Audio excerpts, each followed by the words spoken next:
안녕하세요. 공인중개사 법령 시간입니다. 자, 오늘은 128조 중개 실무 나갈 차례죠. 실무인데요. 이 실무는 지금 현재 우리 과목이 법령과 실무로 구성이 되어 있지 않습니까?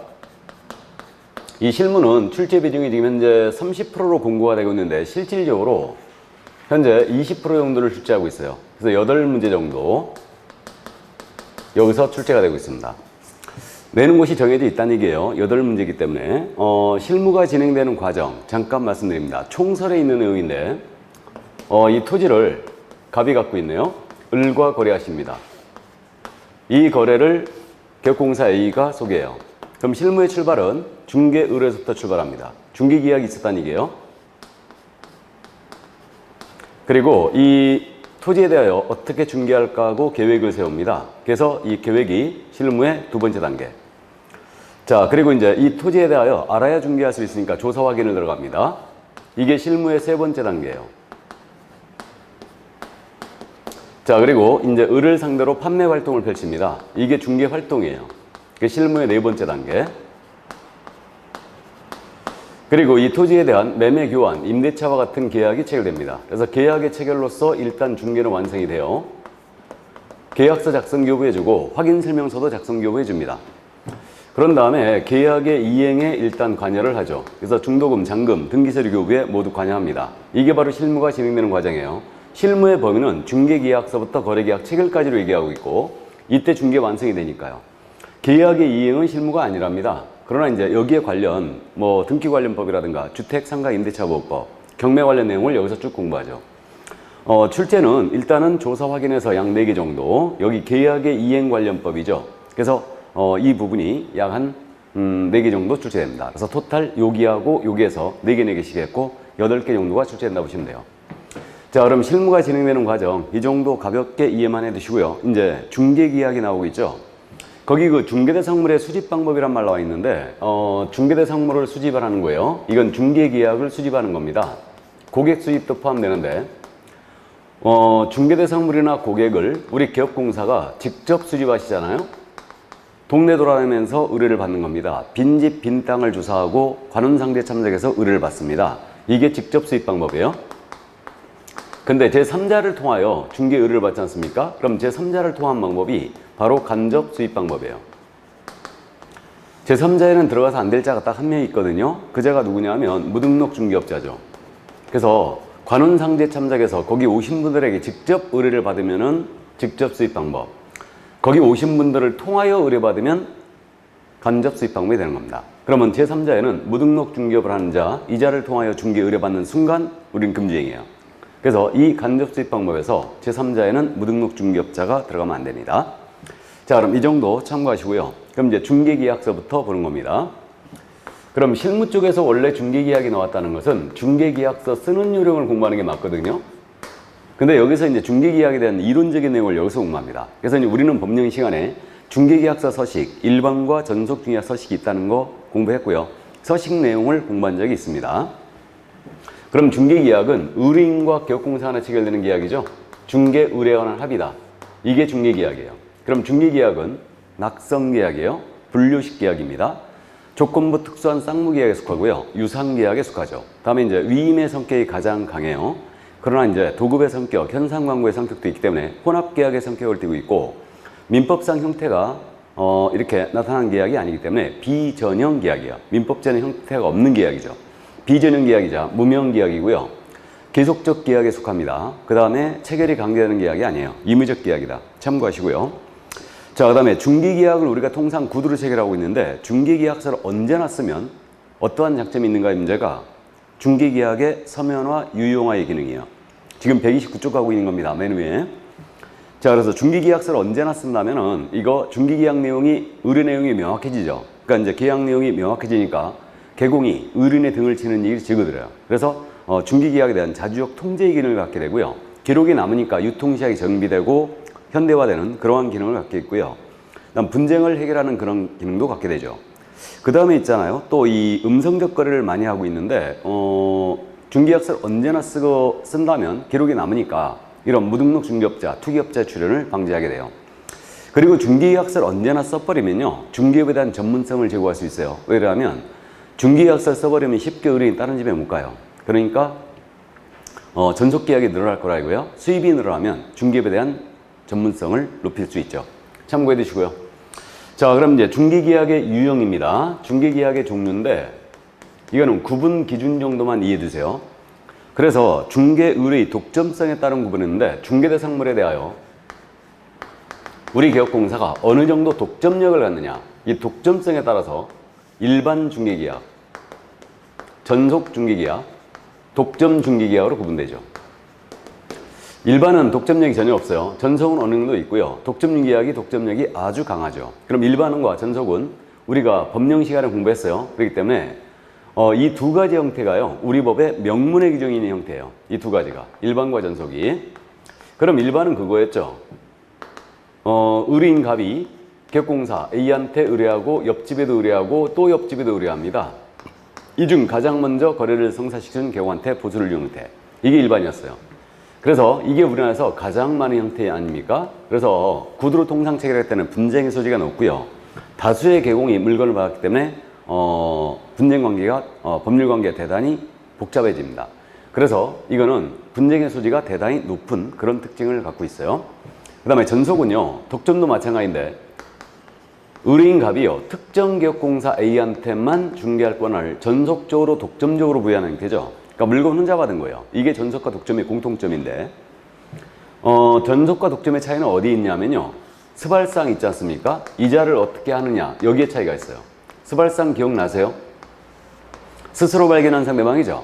그럼 전속의 경우는 의뢰인이 스스로 발견한 상대방과 거래했어요. 중개 보수를 지급하지 않았죠. 소요 비용만 지급했어요. 그것도 중개 보수의 50%미 내에서. 근데요, 독점의 경우는 의뢰인이 스발상과 거래했잖아요. 그래도 중개 보수를 지급해야 돼요. 그래서 독점과 전속의 차이는 스발상을 어떻게 처리하느냐, 여기에 차이가 있는 거예요, 지금. 그래서 개업공사의 가장 유리한 형태가 일단 독점으로 볼 수 있고, 보수 확보가 아주 용이한 형태예요. 그래서 독점은 미국에서 가장 사용하는 제도로서요, 이건 중개업에 대한 기업화의 장점을 이룩할 수 있죠. 보수가 늘어나니까. 자, 그래서 이 정도 참고를 일단 해 두시고요. 자, 그 다음에 이제 중개행에 관여하는 주체의 수예요. 주체의 수에 따라서 단독 중개계약과 공동 중개계약으로 구분합니다. 이건 뭐 쉽게 이해하는데, 의뢰인 1인과 개공 1인 사이에 체결되는 계약, 이게 단독 중개계약이에요. 공동 중개계약은 의뢰인이 다수이거나 개업 공인중개사가 다수인 형태죠. 통상적으로 개공이 다수인 형태가 공동 중개계약이에요. 우리나라에서는요, 이것도 공동 중개계약을 합니다. 갑의 개공은 A였고 을의 개공은 B였어요. 둘이 협력을 하여 계약을 성사시키잖아요. 이것도 공동이래요.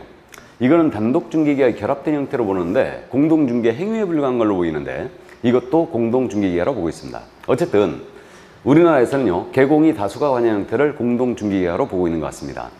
그럼 공동의 특징은 여러 명의 개공이 관여하니까 협력 중개가 가능해요. 그래서 신속한 중개를 가능하게 하고 있고요. 지금 최근에 공동 중개 비율이 대단히 많이 늘어났어요. 그 주된 이유는 물건을 공유할 수 있는 시스템을 잘 갖고 있죠. 그렇기 때문에 공동 중개약은 정보통신 시대에 아주 적합한 이상적인 형태다, 이렇게 지금 보고 있어요. 여전히 공동 중개 비율이 많이 늘어나고 있지만 여전히 우리나라에서 가장 많은 건 뭐예요? 일반이에요. 일반이 가장 많습니다. 자, 그래서 이거는 주체의 수에 따른 구분이었다는 거 참고해 두시고요. 다음에 중개보수를 어떻게 지급하느냐, 지급 형태에 따른 구분으로서 정률 중개계약이 있고 정가 중개계약이 있고 순가 중개계약이 있어요. 그러면 정률은 그거 아닙니까? 중개보수 요율을 정한 거예요. 0.7%를 하자. 다음에 정가 중개계약은 중개보수액을 정해야 하는 중개 형태예요. 그 다음에 순가는 이거 내 손에 5억만 쥐어줘. 차액은 모두 가져. 이게 바로 이제 차액으로 중개보수를 지급하는 거죠. 이게 순가입니다. 그러면 순가 중개계약은 이건 당연 금지는 아니에요. 그 차액 부분이 법정 한도를 초과하지 않으면 절대 금지되는 중개계약이 아닙니다. 그래서 상대적 금지라는 거 금지행에서 잠깐 말씀드렸고요. 이 순가 중개계약은 차액을 개공이 많이 챙겨야 되죠. 그러니까 부동산 투기, 조장의 우려가 있죠. 부동산 거래 질서를 물랑케 할 우려가 있어요. 그래서 구분 기준 정도 이해만 해주시면 되겠네요. 그래서 이제 중개계약의 유형 이 정도만 이해를 해 두시고요. 자, 그러면 이제 넘어가실까요? 그러면 중개계약 제도에 대해서 중개계약서 쓰는 요령에 대해서는 일단은 우리가 법령 시간에 공부했기 때문에 이제 조사 확인으로 바로 들어갑니다. 그래서 교재 130쪽이에요. 그럼 조사 확인은 실무의 세 번째 단계인데 여기서 이제 다른 과목들이 모두 연결이 되는 거예요. 조사 확인과 관련해서. 그럼 조사 확인의 필요성, 의의라는 거는 물건을 잘 알아야 중개할 수 있을 거예요. 중개업 성공의 열쇠가 되고 있고요. 물건을 충분히 숙지해 줘야 되죠. 그럼 조사 확인의 방법론을 여기서 공부하는데 조사 확인의 방법은 일단 공부를 발급받아 조사하는 공부상 조사가 있죠. 그리고 현장에 나가서 직접 살펴보는 현장 조사의 방법이 있어요. 근데요, 조사 확인의 방법이 이거 말고 더 있죠. 그래서 물건을 접수하면서 중개 의뢰인에게 물어보는 방법이 있죠. 그리고 조사 확인 다 했어요. 그래도 의심이 간다. 그러면 의뢰인에게 상태에 관한 자료를 요구함으로써 조사 확인하는 방법도 있죠. 근데 여기서의 주 타겟은 물론 공부상 조사예요. 그럼 토지대장이나 건축물대장으로 토지의 건물에 어떤 사항을 확인할 수 있느냐, 이게 이제 문제가 되는 거고, 그러니까 토지대장에 들어가는 내용, 건축물대장에 들어가는 내용, 지적도에 들어가는 내용, 토지이용계획 확인서에서 확인할 수 있는 내용, 이런 것들을 기본적으로 서식 자체를 이해하고 있어야 되는데 요즘 이런 것만 잘 안 내니까 가볍게 그 기준에 관한 공부 있잖아요. 공부상 조사를 하는데 어떤 공부를 기준으로 조사하느냐, 이 문제를 잠깐 따져보고 합니다. 그래서 물건 표시에 관한 사항이 있죠.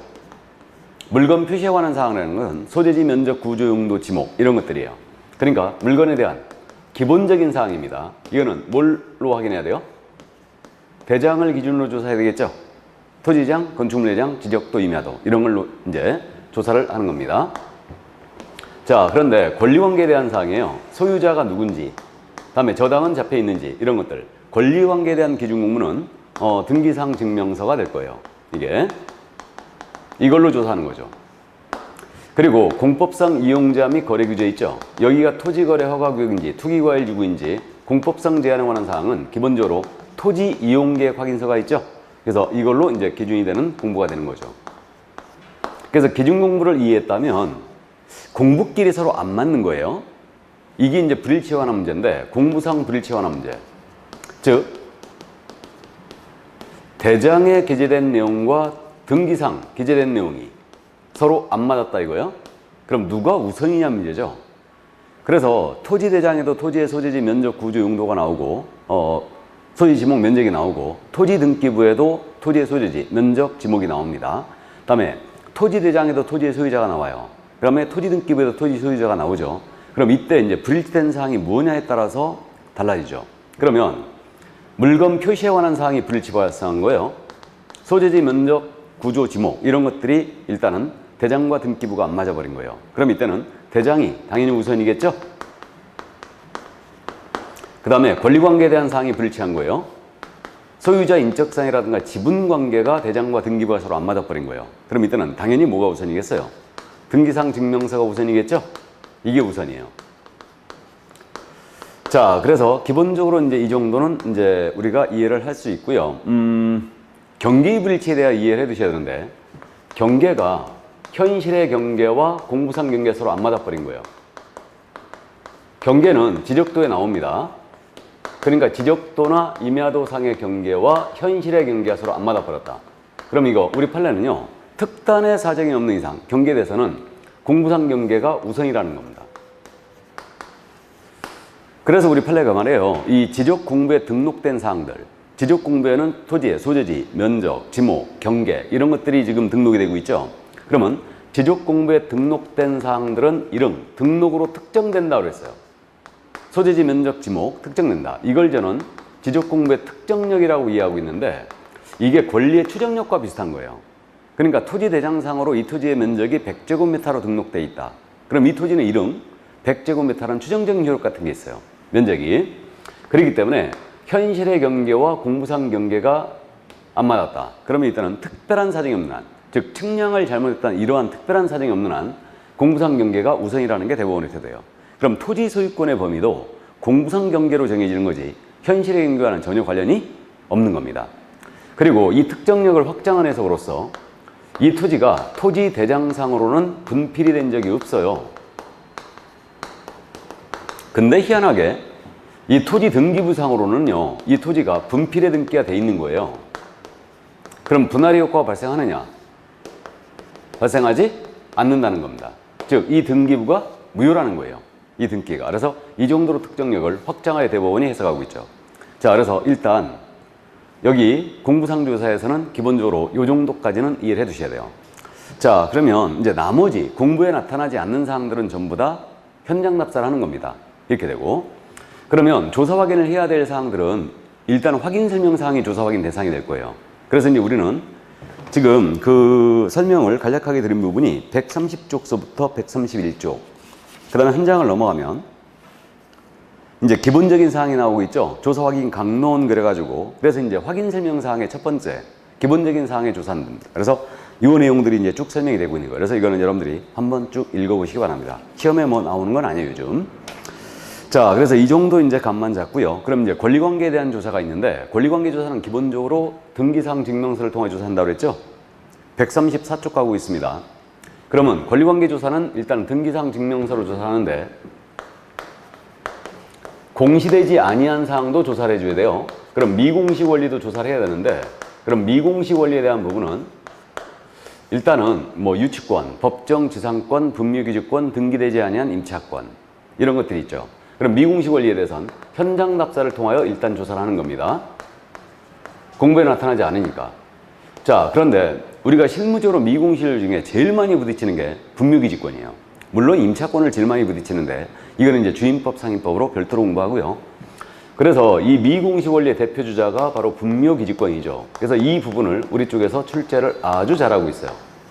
물론 최근에 이제 법정상권 갖고 계속 묻고 있는데 22회, 25회, 30회 작년에 이제 물어봤는데, 그거는 민법의 도움을 받으시고요. 그래서 이 분묘기지권도 민법에서 이제 공부하지만 이것을 강력하게 제한하는 법이 있어요. 그게 바로 장사법이죠. 장사 등에 관한 법률. 그래서 이 법과 엮어갖고 우리 쪽에서 아주 출제를 잘하고 있는 부분이에요. 그렇기 때문에 민법 시간에 분묘기지권 관련 판례 다 공부했을 걸로 이해가 되고요. 민법에서 공부 열심히 하시고 맞추시기는 중개사법에서 맞춰주시기 바랍니다. 자, 그러면 일단 권리관계조사에서는 주타겟이 뭐라고요? 분묘기지권과 장사법이다. 그래서 우리 교재에도 지금 현재 거기 135쪽에 분묘기지권과 장사 등에 관한 법률이 등장하고 있는 거예요. 그래서 이 부분을 조사 확인에서는 첫 번째 기억을 꼭 해두셔야 됩니다. 자, 그럼 이제 분묘기지권 봅니다. 이 분묘기지권에 대한 내용은 일단은 분묘기지권은 판례에 의해 확립됐는데 지상권에 유사한 물권으로 인정되고 있죠. 지상권 유사의 물권이다. 그래서 관습상 특수지상권 이렇게도 불러요. 이게. 그럼 분묘기지권이 성립하기 위한 요건은 일단 봉분이 있어야 되죠.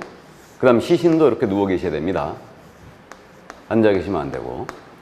그럼 이제 성립 요건은 이렇게 봉분이 있고 시신이 안치가 돼 있어야 돼요.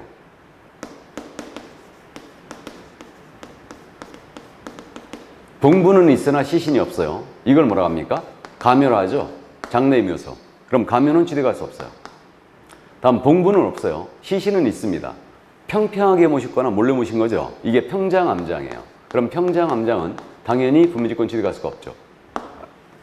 이렇게 되고, 자, 그 다음에 이제 물권의 득실 변경은 등기하여야 효력이 발생한다 그랬는데, 이거 등기함으로써 취득하느냐? 역시 이거는 등기 없이 취득하는 겁니다. 등기는 요건이 아니에요. 그럼 성립하는 경우는 세 가지로 딱 정리가 됐는데, 타인의 토지에 그 승낙을 받고 설치했습니다. 그러면 바로 취득해버려요. 자네 땅에다 내 할머니 좀 모시겠네. 그래 하십시오.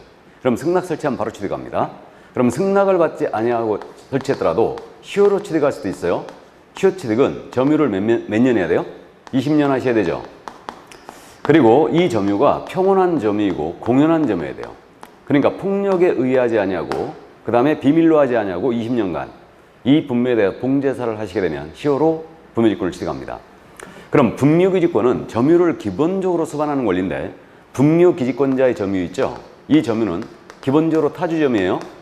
타주점이라는 게 우리 대법원의 태도고, 다만 인접 토지가 내 땅인 줄 믿고 거기다 분묘를 설치했어요. 그 점유는 자주점이었죠. 그래서 원칙은 소유의 의사라는 점유가 아니기 때문에 타주점에 속합니다. 그럼 분묘기지권을 포기할 때 의사표시 외에도 점유까지도 포기해야 되느냐 임제가 있는데, 의사표시로서 분묘권 포기가 되는 거지. 바로 점유까지도 포기해야만 권리가 소멸하는 것은 아니다 이랬죠. 그래서 일단은 포기는 의사표시로서 일단 가능합니다. 여기까지 이해해 두시고 민법 시간에 공부했을 걸로 보이고요. 그 다음에 이제 그저 마지막으로 내 땅에다 분묘를 설치했어요. 근데 이 토지를 양도하는 거예요. 파는데 그 양수인과 분묘 이장에 대한 특약이라든가 철거 특약을 안 한 상태에서 양도했어요. 그럼 내가 바로 취득해버립니다. 그러니까 성립하는 경우 세 가지 이렇게 됐고, 이렇게 성립된 분묘기지권의 효력입니다. 먼저 취득자에 관한 부분인데 누가 취득을 하느냐 문제인데, 이거는 제사를 주재하는 자가 취득합니다. 종손이에요. 다만 종중이 분묘를 관리받다만 종중이 예의적으로 취득한 사례는 있었는데 종손이 원칙적으로 취득해요. 그럼 분묘기지권을 시효 취득했다면 권리 행사를 종손이 하는 겁니다. 그래서 종손이 관리할 수 있다면 종손이 하는 거고 그 연고자는 행사할 수 없어요. 그 다음에 이제 시간적 효력인데 분묘기지권의 존속기간이 언제까지 가느냐 문제인데, 이거는 봉분이 존재하고 당사자의 특약이 없었다면, 약정기간이 없었다면 이 분묘에 대하여 수호 봉사하는 한 계속된다는 겁니다. 끝까지 가는 거예요. 그러니까 사실상 이 땅 뺏긴 겁니다. 이렇게 되고요. 이때 약정기간에 대하여, 이게 지상권 유사의 물건이잖아요. 그럼 지상권 표현 규정이 분묘지권 기본적으로 적용이 된다라고 봐야 되는데, 최단기간 있죠. 뭐 경구한 건물은 30년, 일반 건물은 15년, 공작물은 5년으로 되어 있는데 최단기간에 대한 규정은 적용이 없다라는 거예요. 왜 그랬을까? 이거는 지료지급을 생각해보면 이해가 돼요. 분묘기지권을 시효로 취득한 경우도 지료지급의 의무가 없다라는 거죠. 이게 판례예요. 그러니까 남의 땅을 함부로 쓰면서 지료지급 안 하니 최단기간 보호기준을 적용하지 않는다는 거죠. 이게 대법원이 취하는 태도죠. 근데 이게 법정지상권과 차이가 있는 거예요. 법정지상권은 최단기간도 적용합니다. 경구한 건물이 법정지상권 취득해버리면 30년 가요. 그래서 근데 분묘기권은 적용이 없다. 지료지급에 대해서 차이가 있죠, 지금. 자, 그 다음 이제 장소적 효력인데, 분묘기지권이지 않습니까? 그러면 어디까지 분묘기지권의 효력이 미치느냐 문제인데, 이거는 분묘기지뿐만 아니고 주변의 공지를 포함한 지역까지 미친다는 겁니다. 그래서 원래 분묘기지는 이 봉분이 안치된 밑에 땅을 얘기해요. 위에서 내려다보면 동그랗거든요. 여기까지만 미친다 한다면 절할 곳이 없는 거예요. 그러니까 주변 공지를 포함한 지역까지 일단 미치는데, 우리나라 분묘는 대부분 이 뒤에 초생딸 모양의 둔덕이 있지 않습니까? 이 사성이라고 그랬죠, 이걸. 사성까지 당연히 미치느냐? 그건 아니라는 거죠. 소봉산대 필요한 범위 내에서 주변 공지를 포함하지만 당연히 사성까지 미치는 건 아니다. 이게 이제 우리 판례가 취한 태도고, 또 나머지 이제 중요 판례들. 부부 일방이 돌아가셔가지고 분묘기지권 취득했어요. 다른 일방의 합장을 위하여 쌍분이나 단분 형태로 재설치합니다. 인정 안 했죠, 이거? 그러면 분묘기지권은 기본적으로 신설할 권능이라든가 이장할 권능을 포함하지 않아요. 자, 이 점 이해해 두시고, 그 다음에 분묘 일부가 멸실됐어요. 멸실되어 유골이 존재합니다. 유골이 존재하고 원상 회복도 가능해요. 원상 회복도. 그럼 이때는 분묘권 유지됐어요, 소멸했어요? 그대로 유지가 됐죠. 자, 이렇게 됐고, 자, 그 다음에 이제 이 총유물인 임야였어요. 문중산이었죠. 총유물인 임야에 대고 분묘를 설치하도록 승낙을 해주잖아요. 그럼 승낙해줘버리면 지상권 유사의 물권을 취득시키죠. 그러니까 이거는 처분행위에 해당한다. 그럼 총유물인 임야에 대고 분묘를 설치하도록 승낙하는 행위는, 이거는 사원총회, 문중총회의 결의가 있어야 된다는 게 우리 대법원의 태도였죠. 자, 여기까지 민법 시간에 이 판례들 다 공부했을 걸로 일단 이해가 됩니다. 그래서 여기까지 이해해 두시고요. 그럼 이것을 강력하게 제한하는 법이 바로 장사등용하는 법률이에요. 그래서 장사등용하는 법률의 내용이 우리 교재에 엄청 내용이 많죠? 자, 그러면 이제 장사법으로 들어갑니다.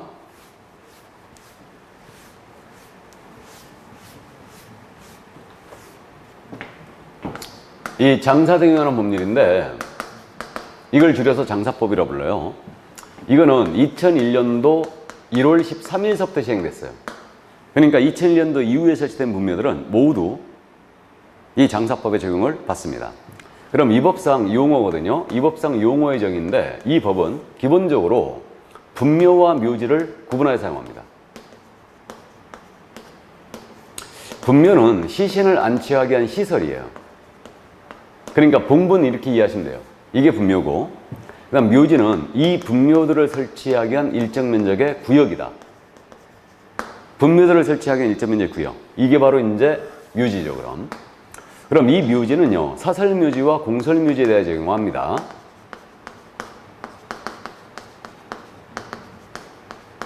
이 사설묘지라는 것은 개인이나 가족이나 문중이나 법인묘지 같은 게 있고요. 그 다음에 공설묘지는 시도의사가 설치했거나 시군구청장이 설치한 묘지예요. 이 공설묘지인데 이 두 개의 묘지에 적용하죠. 그럼 우리 흑석동에 가면 현충원이 있거든요. 현충원은 공설묘지다 아니다? 아닙니다. 현충원은 국립묘지예요. 그래서 국립묘지에 대해서는 이 법의 적용이 없어요. 장사법의 적용이. 자, 그래서 이제 사설묘지 종류는 개인묘지라든가 가족묘지라든가 문중종중묘지라든가 법인묘지가 있죠. 규모는 갈수록 커집니다. 이렇게 되고요. 그 다음에 요즘 최근에 도입된 자연장이라는 게 있어요. 이건 유골의 골분입니다. 유골의 골분은 빵을 얘기하죠. 수목이나 화초, 잔디 등의 밑에 모시는 거예요. 이게 자연장이다. 자연 친화적인 장사 방식인데 나무 밑에 모시면 수목장, 화초 밑에 모시면 화초장, 잔디 밑에 모시면 잔디장이라 하거든요. 이걸 통칭 자연장이라고 불러요. 참고해 두시고. 그 다음에 이제 그동안 납골시설이라고 불렀던 걸 이 법이 봉환시설로 용어를 순화시켰죠. 그럼 봉환시설의 종류는 봉환묘가 있죠. 묘의 형식을 띤 봉환시설. 그다음 봉환당이 있어요. 이 당자가 집당자거든요. 그러니까 건축물의 형식을 띤 봉환시설이죠. 드라마에서 많이 나오고 있고. 그 다음에 봉환탑이 있어요. 탑의 형식을 띤 거죠. 그 다음에 봉환담이라는 것도 있어요. 담장 형식을 띈 거죠. 이게 이제 그 봉환시설의 종류입니다. 그러니까 용어 이 정도 이해해 주시고, 이 법상 우리가 첫 번째 기억할 점이 있거든요. 첫 번째 기억할 점이 뭐냐? 신고나 허가사항에 대한 거예요. 관할은 매장지 관할 시군구청장이 이제 관할이 되고 있는데, 신고사항이 있고요. 허가를 받을 사항이 있거든요. 그럼 신고사항은 뭐냐면 사전 신고사항이 있고 사후에 신고할 사항이 있어요.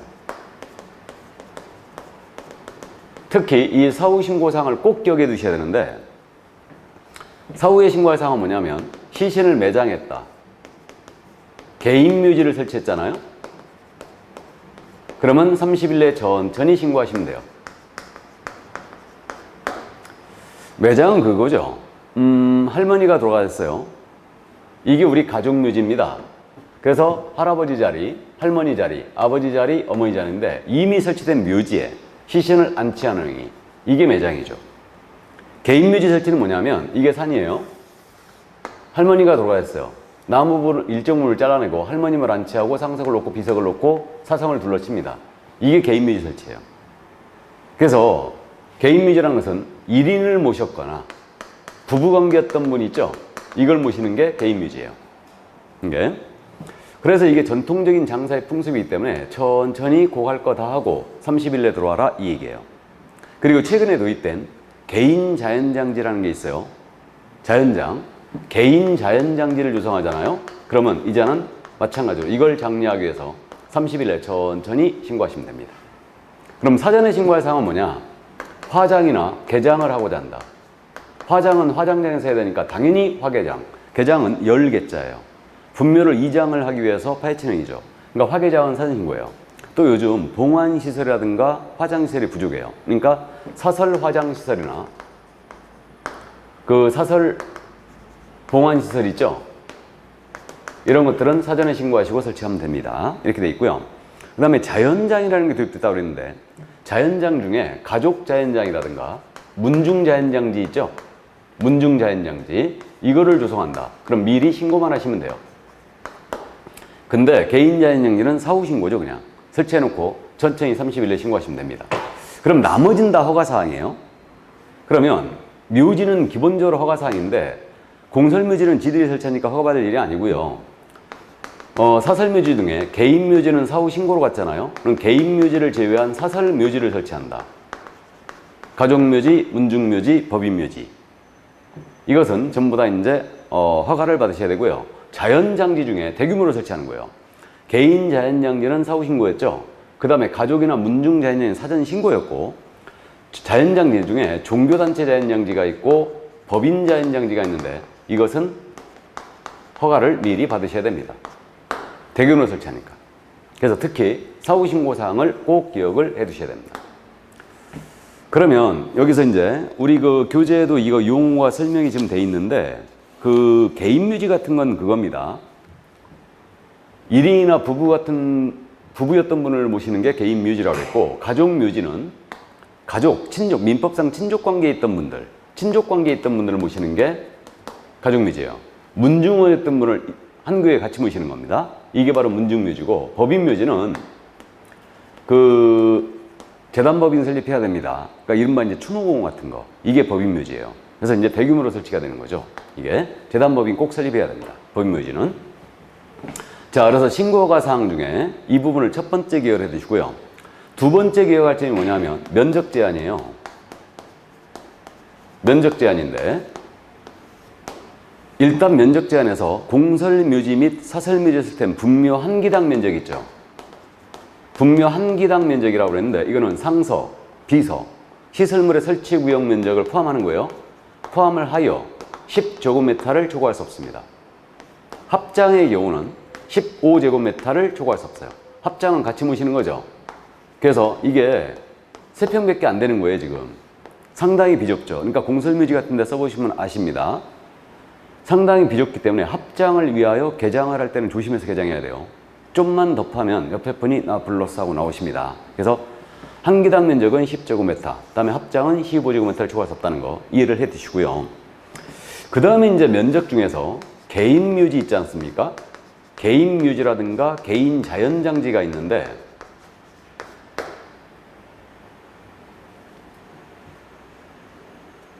그래서 개인묘지는 30제곱미터를 못 넘깁니다. 그 다음에 개인 자연장지 있죠. 이것도 30제곱미터 미만으로 설치해야 돼요. 우리 교재 이 부분 잘못되어 있어요. 수정하세요. 개인 자연장지는 30제곱미터입니다. 개인자, 그러니까 개인자가 들어가면 30, 30제로 기억하세요. 개인 묘지든 개인 자연장지든 30일 내에 사오신 거고, 면적도 30을 못 넘긴다. 그리고 나머지 이제 면적 제한은 참고하시는데, 그럼 이거 아니에요? 이거 봉분 한 기당은 10제곱미터를 못 넘긴다는 얘기고, 합장은 15제곱미터. 이게 개인묘지라고 그랬죠? 이거는 30제곱미터를 못 넘기는 거예요. 그럼 개인묘지는 30제곱미터 못 넘기고, 가족묘지 있죠? 이거는 100제곱미터를 못 넘깁니다. 그 다음에 문중묘지는 1000제곱미터예요. 그 다음에 법인묘지 있죠? 이건 최소한만 규정했는데, 법인묘지는 10만 제곱미터 이상으로 설치해야 돼요.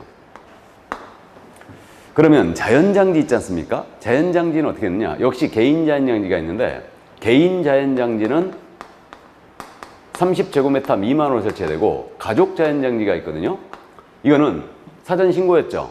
가족 자연장지는 100제곱미터 미만으로 설치해야 돼요. 이 부분이 우리 교재에 지금 잘못되어 있어요. 개인 가족이 쪼개졌습니다.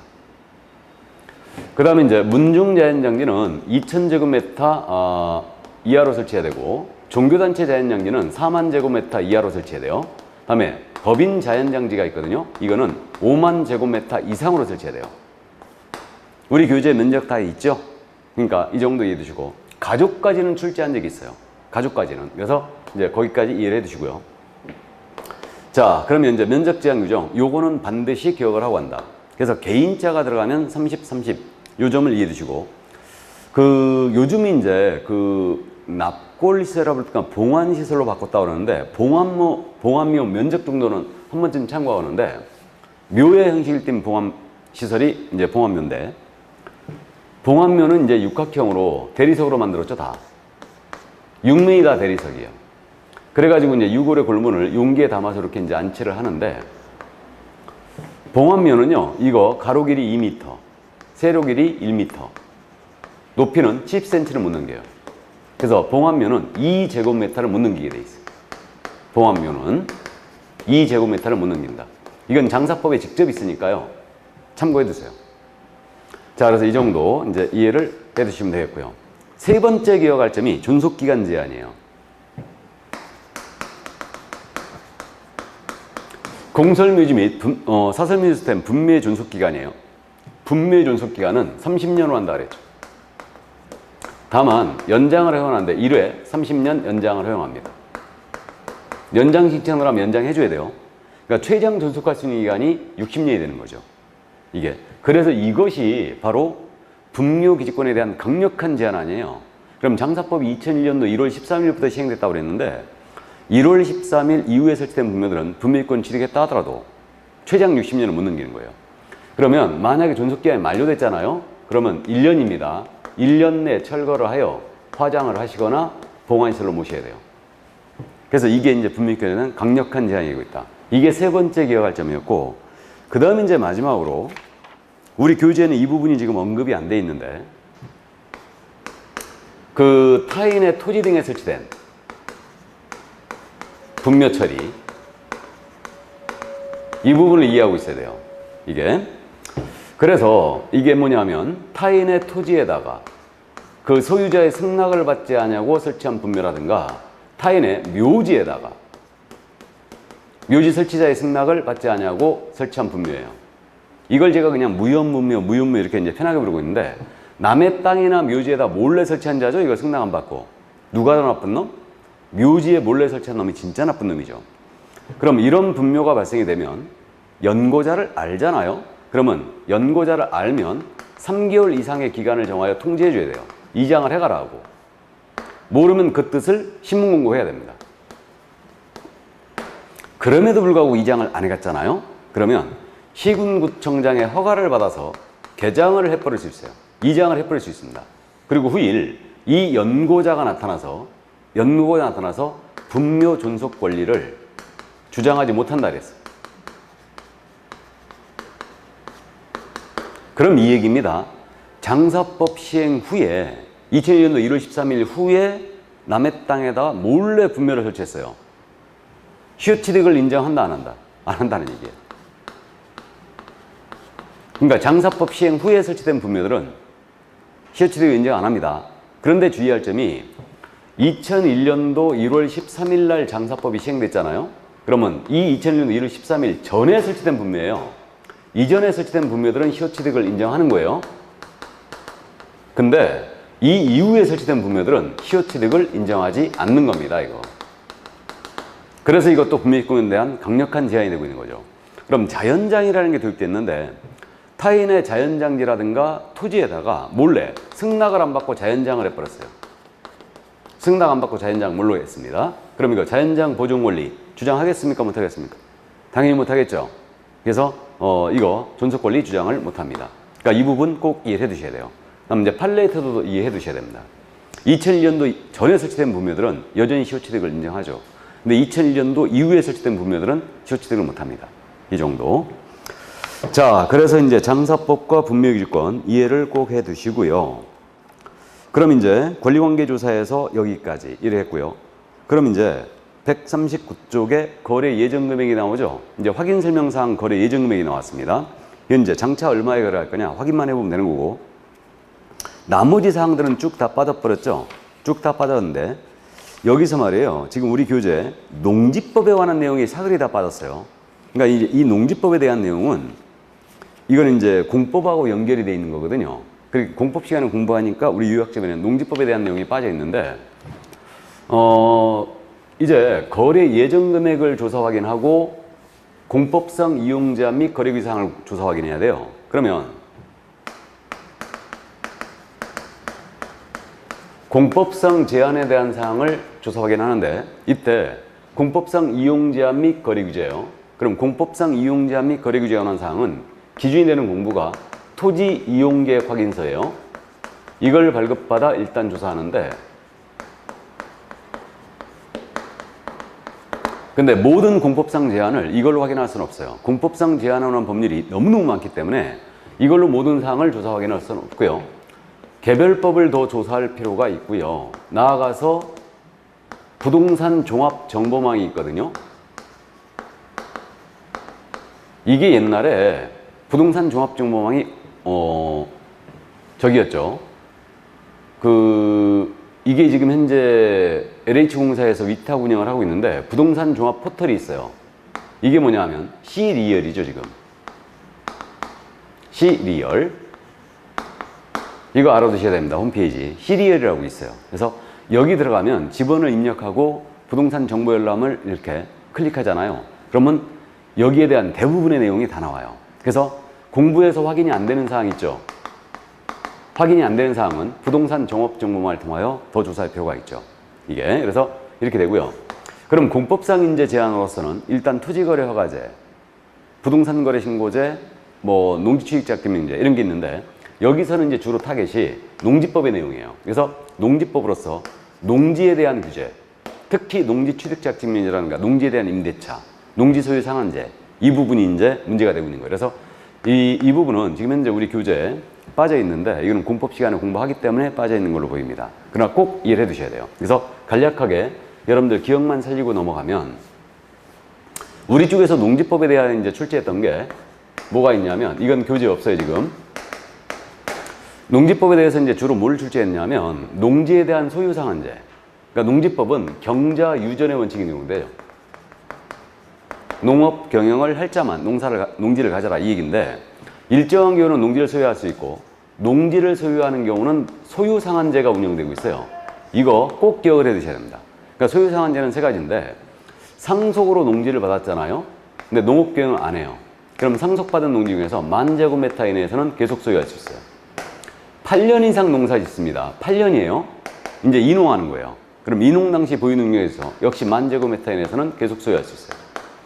그리고 도시민이 주말 농장료로 농지를 취득할 수 있죠. 그럼 이거는 1,000제곱미터 미만의 하나에 소유할 수 있는데 이거는 세대번 전부 합산입니다. 세대번 전부 합산하여 1,000제곱미터 미만의 하나에 소유할 수 있다. 이게 그래서 11,000이에요. 11,000. 꼭 기억을 해 두셔야 되죠.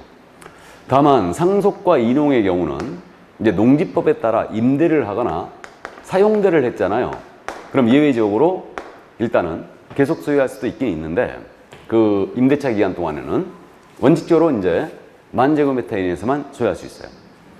그러면 최근에 우리 시험에서 농지법에서 물으면서 이제 임대차에 대한 내용을 아주 잘 묻습니다. 이게 그러면 농지에는 전세권 넣기 안 되죠. 민법에서 공부했습니다. 그럼 농지에 대한 임대차도 원칙적으로 이제 농지법이 정하는 바가 아니면 농지를 임대하지 못합니다. 그럼 농지라는 것은 지목이 전답 과손이죠.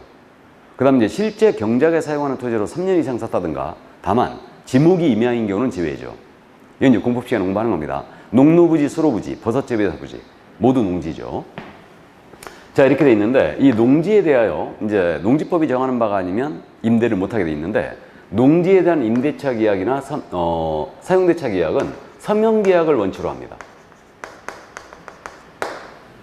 그래서 이제 농림축산식품분양만이요 농지에 대한 임대차 표준계약서를 정하여 사용을 권장할 수 있다 이렇게 돼 있는데 현재 그래서 농지에 대한 임대차 계약은 서명계약을 원칙으로 하고 있고요. 임차인이 대항력 취득할 수도 있어요. 그러니까 임차인은 대항력을 일단 취득을 하는데 농지 인도를 받아요. 그 다음에 시구 읍면장이죠. 농지에 대하여 시구 읍면장에 확인을 받으면 다음 날입니다. 다음 날서부터 농지에 대한 대항력을 취득해요. 제3자에 대한 효력을 취득합니다. 그래서 농지의 양수인은 임대인의 지위를 그대로 승계하게 돼요. 그 다음에 또 농지에 대한 최단기간도 보호하고 있거든요. 그래서 최단기간은 원칙 3년 이상으로 해야 돼요. 최단 3년을 보호하고 있습니다. 이거 다만 이제 8월 달부터 농지법이 개정된 내용이 시행되는데 우리는 시험범위에 들어왔으니까 다년생 식물재배지 있죠. 다년생 식물재배지는 5년 이상으로 해야 돼요. 이게 개정된 내용이에요 지금. 다년생 식물 기본적으로 3년인데 다년생 식물재배지 같은 거는 5년 이상으로 해줘야 됩니다. 일단 그 다음에 여기도 묵시행신이 있는데 농지 임대인이 계약 만료 3개월 전까지 거절 통지를 안 해버리잖아요. 임차인에 대해서. 그럼 묵시행신이 일어나요. 그럼 그때도 기간을 이제 3년 이상, 5년 이상으로 보게 됩니다. 일단 그래서 이렇게 되고요. 3개월 전이에요. 그 다음에 이제 농지에 대하여 분쟁이 생겼잖아요. 그럼 시군구청장에게 분쟁을 조정 신청을 할 수 있어요. 그리고 농지를 임차인이 노후경에 사용하지 않지 않습니까? 사용하지 않으면 이때는 농지에 대한 임대차 종료 명령을 내릴 수 있는데 임대차 종료 명령 나갔잖아요. 그럼 이때는 3개월 내는 종료해줘야 됩니다. 그래서 농지에 대한 임대차는요, 숫자 3과 엄청 친해요. 이게. 그래서 묵시갱신도 3개월 전까지 임대인이 거절 통지하는 묵시갱신하고 종료명령 나가면 3개월 내는 종료를 해줘야 됩니다. 이렇게 돼 있고, 그 다음에 최단 기간도 3년이고 원칙, 단연생 식물 재배제는 이제 5년 이상으로 해야 되고요. 그 다음에 이제 이거 편면적 강행 규정서를 띄고 있어요. 그래서 이 규정에 위반된 것으로서 임차인에게 불리한 것은 모두 무효입니다. 이게 편면적 강행 규정이라고 그러죠. 그래서 이렇게 돼 있고, 그 다음에 이제 위탁 경영 있지 않습니까? 농지에 대한 위탁 경영. 농어촌 공사 등에다가 농지를 맡겨가지고 위탁 경영할 수도 있는데, 위탁 경영 사유. 위탁 경영 사유는 우리가 휴업을 공부할 때 기본적으로 휴업은 유효를 초과할 수가 없는데, 부득이한 사유, 질병, 취약, 이병이 있는 경우에는 유효를 초과하는 휴업이 되죠. 농민이 기본적으로 농업인이 질병, 취약, 이병을 한다. 위탁 경영 돼요. 근데 특이한 게 위탁 경영 사유 중에 3개월 이상 해외여행을 하잖아요. 국외여행을 한다. 3개월 이상. 또 농민이 선거에 따른 공직에 취임한다. 그럼 이때는 위탁 경영이 됩니다. 그래서 아주 웃기는 거죠, 이거. 농업인이 3개월 이상 마늘 심어놓은 거 내일 비 오는데 여행을 간다? 어쨌든 좋습니다. 냄새가 나도 너무 나는데 웃기니까 잘 물어봐요. 그래서 3개월 이상 해외여행 시에는 위탁 경영이 됩니다. 이것도 3자죠? 자, 그래서 여기까지 기본적으로 임대차에 대해서 이해를 해두시고요. 그 다음에 이제 농지취득자격증명제가 있죠. 농지취득자격증명제. 이게 있는데,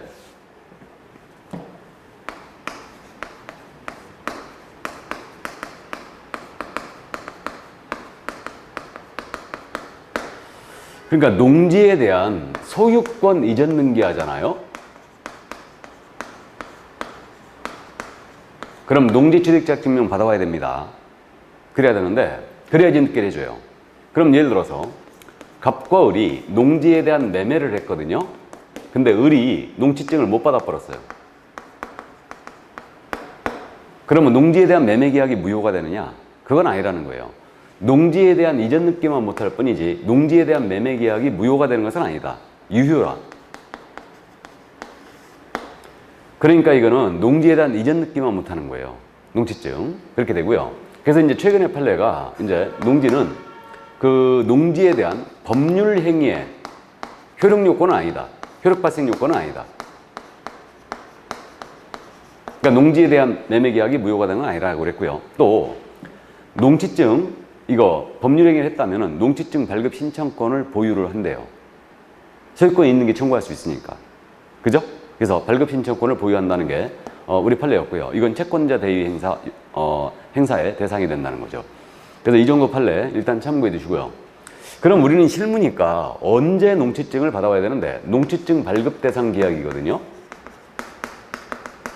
그럼 농지증 발급 대상 계약은 기본적으로 농지에 대한 소유권 이전 등기할 때 농지증 받아와야 되니까 농지에 대한 소유권 이전 계약이 될 거예요. 그래서 매매, 교환, 증여, 상속, 판결, 경매 6가지는 꼭 따져보는데 매매나 교환이나 증여로 농지를 취득하잖아요. 그럼 농지증 받아와야 돼요.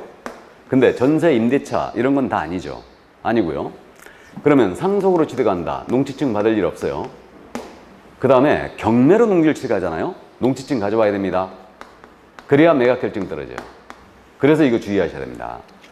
경매의 경우는 농지증 내야 되는데 언제까지 내야 되느냐? 매수 신청할 때 내는 거 아니에요. 매각 결정기일까지 보완하면 돼요. 꼭 주의해 주시고 이거 매수 신청할 때는 농지에 대하여 입찰 들어갈 때는 내가 최고가 될지 안 될지 모르죠. 그러니까 이때 내는 게 아니고 매각 결정기일까지 내면 되고, 그 다음에 이제 판결로 농지를 취득합니다. 판결은 짜고 치는 걸 맡겨서 규제 대상 중에 빠져나가는 피가는 거 아무것도 없어요. 그러니까 판결에 의한 농지를 취득한다. 농지증 가져와야 되죠. 더 중요한 게 주말 농장용으로 도심이 농지를 취득하잖아요. 농지증이 있어야 돼요. 그 다음에 농지 전용 협의가 있고 농지 전용 허가나 신고 위한 취득이 있어요. 이때 농지 전용 협의 위한 취득은 농지증 필요 없어요. 근데 농지 전용 허가나 신고 위한 취득은 농지증이 있어야 이전 늦게 해줍니다. 그럼 이걸 어떻게 이해하시냐면 공법 시간에 다 공부를 하시겠지만 농지 전용 협의는요 짱들이 하는 거라고 이해하시면 돼요. 농림축산식품부장관이나 지자체장이 농지를 대규모 개발사업에 써서 협의해버리는 거예요. 그러니까 이거는 농지증 필요 없어요. 근데 농지 전용 허가나 신고기한 취득은 농지증 갖고 와야 됩니다. 이렇게 되고요. 그래서 이제 기본적으로 이거 꼭 기억을 해 주시고요. 이거 경매독 특히 주의를 해 주시고요. 그 다음에 이제 또 의제되는 거. 토지거래 허가증 받았죠? 그럼 농지증 받은 것으로 간주합니다. 이거 기억을 꼭 해주시고요. 이것도 엄청 잘 묻습니다. 그럼 국가나 지방자치단체가 농지를 취득했어요. 그럼 필요이해 취득하니까 농지증 필요 없겠죠. 근데 그들로부터 취득, 국이나 지자체로부터 농지를 취득하는 자는 농지증이 있어야 됩니다. 이렇게 되고요. 그리고 또 도시지역, 주상공, 주거지역, 상업지역, 공업지역 농지는 다른 용도로 쓸 거니까 농지증 안 받아요. 근데 녹지지역만 예외가 있는데 원칙적으로 해서 도시지역 내 농지는 농지증 안 받습니다. 뭐 농업법인이 합병으로 취득한다. 농지증 필요 없어요. 또 참고로 공유하던 농지를 분할함으로써 이전께 하잖아요. 그럼 이때는 농지증 필요 없죠. 왜? 이미 농사를 짓고 있었으니까. 그럼 마찬가지로 농지를 시효로 취득하는 거예요. 그럼 이것도 농지증 필요 없죠. 이전께 해야 되죠. 시효 취득하면. 농지증 필요 없어요. 왜? 이미 농사를 짓고 있었죠. 그래서 이 정도 이해를 해 두시기 바랍니다. 전에는 대상계약이냐 아니냐 두 문자 따갖고 여러분한테 암기시켰는데 그냥 이해를 해 두시고요. 특히 경매, 주말농장용, 전용 협의허가 꼭 구분해 주시고 토지거래 허가증 받으면 의제된다는 거 아주 잘 묻고 있어요. 그래서 이 정도 이제 감을 잡아주시고요. 그럼 농지증 발급 절차는 어떻게 되냐면 절차는 관할은 시구 읍면장이에요. 이거는 특이하죠. 지금 군수가 빠져요. 군수가 빠진다. 이 점 주의하시고요. 이건 단독 신청이에요. 매수인이 단독으로 신청하면 됩니다. 이때 농업경영계획서를 첨부하는데 농업경영계획서에 들어가는 내용은 공법시간에 공부하고요. 농업경영계획서를 첨부하지 않는 경우는 이걸 우리는 이해해둬야 돼요. 용도가 똑 떨어지는 경우다. 그게 바로 주말농장용으로 취득한다든가 농지 전용 허가나 신고의안 취득한다든가 또는 학교 등이 실습지용으로 취득한다. 용도 정해졌어요. 이때는 이제 농업계획 첨부하지 않습니다. 그럼 처리기한은 며칠이냐 하면 원칙 4일이에요.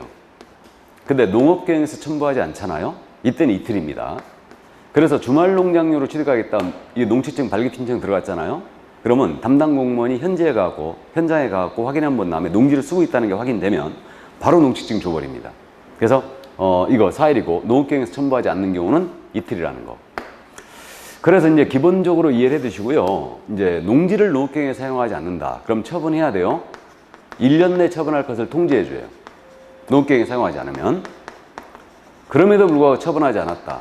그럼 처분 명령 나가거든요. 이때는 6개월 내 기간을 정해줘요. 6월 내 처분해야 하고 명령 나갑니다. 이 명령에 위반하면 이행강제금 떨어져요. 그럼 이행강제금은 매년 농지가액의 20%예요. 매년 이행강제금이 농지가액의 20%가 떨어집니다. 5년만 맞아버리면 100% 맞는 거예요. 매년. 자, 그래서 이 정도. 이게 농지법에서 우리 쪽에서 주로 출제했던 내용이에요. 여러분들이 공법 시간에 지금 농지법을 포기를 많이 하고 있는데 두 문제밖에 안 나오기 때문에 우리 쪽에서는 농지법이 출제되면 반드시 맞춰야 됩니다. 그러니까 이 부분, 이 정도는 커버해 주시고요. 우리 교재에는 농지법의 내용이 없는데 그래도 이해는 꼭 해 두시기 바랍니다. 자, 그러면 이 정도 이해를 해 두시고요. 그럼 그 교재 지금 이제 부동산의 판매 활동이 바로 등장하고 있는데 이거는 지금 실무의 4번째 단계예요. 그럼 이 부동산의 판매 활동이라는 것은 결론적으로 부동산 마케팅 분야죠. 근데 사실은 지금 조사 확인 쪽에서요. 확인 설명서 작성 요령이 또 있거든요. 그래서 확인 설명서 기재 내용을 암기하느냐, 그 다음에 확인 설명서 작성 요령이 어떻게 되느냐, 이 부분을 이해를 해 두셔야 되는데 이 부분 우리가 법령 시간에 공부했어요, 이미. 그래서 우리 교재 앞쪽에 있습니다. 그러니까 그건 이제 실무적인 내용이니까 참고해 두시고요. 그럼 부동산의 판매 활동이라는 것은 결국은 부동산 마케팅이에요. 그러니까 이 부분은 17회를 마지막으로 출제 안 하고 있어요. 그러니까 판매 활동에 대해서 아이다의 원리와 셀링 포인트만 딱 나와 있는데 이 판매 활동에 대해서는 3가지 정도 이해해 두셔야 돼요. 중개 활동인데 일단은 아이다의 원리, 결혼 시간에 공부했죠. 이거는. 그 다음에 셀링 포인트가 있고요. 클로징이라는 게 있어요. 이 세 가지 정도만 개념료만 파악해 두시면 되는데 17회 위에 출제 안 하고 있기 때문에 이해만 해 두시는데 아이다의 원리는 원래 마케팅에서 쓰는 용어였죠. 물건을 사는 구매자의 심리적 단계를 표현한 거죠. 그 영문의 첫 자들 A, I, D, A. 첫 번째는 어텐션이죠. 주목. I는 인터레스트예요. 흥미. D는 디자이어. 욕망, 갈망. 그 다음에 A는 액션입니다. 행동이죠. 이게 백화점 갔을 때 여러분들 하는 행동이 딱 맞아떨어져요. 백화점 갔거든요. 물건 진열돼 있어요. 주목합니다. 그러자 보고 있으니까 점원이 달려와서 설명합니다. 이거 여름 신상품이다. 물빨래도 된다. 흥미를 돋궈요. 욕망을 불러일으킨다. 현재 50% 세일 중이다. 이거 이번 주에 끝난다. 옆집은 안 한다. 구매하셔라 그래요. 에라 모르겠다. 긁어보자. 이게 바로 액션이죠. 이게. 그래서 물건이 진열되어 있는 게 주목인데 부동산에 대한 광고 단계가 주목이에요. 흥미는 물건의 장점을 설명한 거. 물빨래도 된다. 일목요연하게 브리핑하는 거죠. 욕망을 불러일으키는데 가격을 제시하고 인근 지역, 옆집 안 한다. 인근 지역의 사례를 비교 검토해 줬어요. 그런 다음에 에라 모르겠다 긁어봤는데 이게 이제 구매 조건의 만족과 계약서에 서명 날인 시키는 행위거든요. 이걸 전문용어로 뭐라고 하냐면 이걸 클로징이라고 해요. 서명 날인 시키는 행위, 현실적인 소유권 이전 행위. 이게 바로 클로징이다. 그래서 이제 그렇게 이해하시면 되고요. 클로징의 방법은 부분적으로 클로징을 유도한 부분 선결법, 전진적으로 확인하면서 클로징을 유도하면 점진적 확인법. 6가지 방법이 있는데 이건 이제 교재를 통해서 정리를 해주시고요. 그 다음 이제 셀링 포인트는 우리말로 직역을 하게 되면 판매 소구점이잖아요. 판매점 이건데 물건을 사는 구매자예요. 부동산을 취득하는 구매자에게 이 부동산이 만족을 주는 특징이죠. 그래서 이게 바로 셀링 포인트가 구매자에게 만족을 주는 특징이기 때문에 이 물건의 장점을 얘기합니다. 그렇게 이해하시면 돼요. 그래서 이거를 적절히 축출하여 중개활동에 사용을 해줘야 돼요. 근데 셀링 포인트는 영구 불변의 것도 아니고 가변성을 띠고 있죠. 상대성을 띠고 있어요. 이 손님한테는 장점이 되지만 이 손님한테는 단점이 될 수 있죠. 그래서 그 부동산의 종류마다 셀링 포인트를 추출할 때는 기준을 달리 해주는데 그래서 뭐 주거용 부동산은 쾌적성, 상업용 부동산이라면 뭐 수익성, 그 다음에 이제 농업공업용은 생산성을 위주로 추출해주고 레저용 부동산은 콘도 생각하시면 주거용의 특징인 쾌적성이 있어야 되고 상업용의 특징인 수익성도 있어야 되고 접근도 용이해야 돼요. 이런 식으로 추출합니다. 그래서 이제 셀링 포인트의 종류가 뭐 기술적 측면의 셀링 포인트, 경제적 측면의 셀링 포인트, 법률적 측면의 셀링 포인트 이런 것들이 있어요. 그래서 어디에 해당하느냐 정도만 참고해 주시면 돼요. 그래서 이쪽은 주로 이제 이 용어 이 정도만 이제 구분해 놓으시면 나머지는 이제 혹시 출제되더라도 상식선에서 푸시면 됩니다. 자, 그래서 이제 판매 활동 여기까지 이해를 해 두시고요. 그럼 이제 잠시 쉬었다가 계약서의 작성을 나가도록 하겠습니다. 잠시 쉽니다.